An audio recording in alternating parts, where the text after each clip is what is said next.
حضرت بہلول دانا رحمۃ اللہ علیہ کے زمانے میں بغداد کے بادشاہ کی دلی تمنا تھی کہ حضرت بہلول دانا رحمۃ اللہ علیہ ان سے ملاقات کریں، لیکن آپ رحمۃ اللہ علیہ کبھی بھی بادشاہ کے دربار میں تشریف نہ لے گئے۔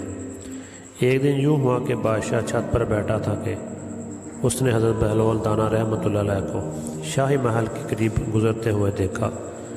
فوراً حکم دیا کہ حضرت بہلول دانا رحمۃ اللہ علیہ کو کمانڈ ڈال کر محل کی چھت پر کھینچ لیا جائے۔ چنانچہ ایسا ہی کیا گیا۔ جب آپ رحمۃ اللہ علیہ بادشاہ کے سامنے پہنچے تو بادشاہ نے یہ پوچھا کہ فرمائیے آپ اللہ تک کیسے پہنچے؟ فرمایا جس طرح آپ تک پہنچا۔ بادشاہ نے عرض کی میں سمجھا نہیں۔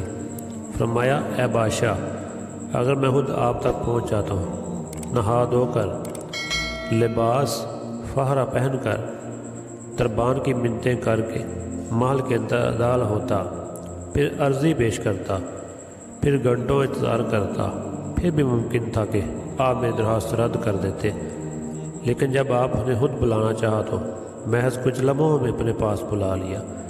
اسی طرح جب اللہ کو اپنے بندوں کی کوئی ادا پسند آتی ہے تو اسے لمحوں میں قرب کی وہ منزلیں طے کروا دی جاتی ہیں جو بڑے بڑے عابدوں کے لیے باعث رشک بن جاتی ہیں۔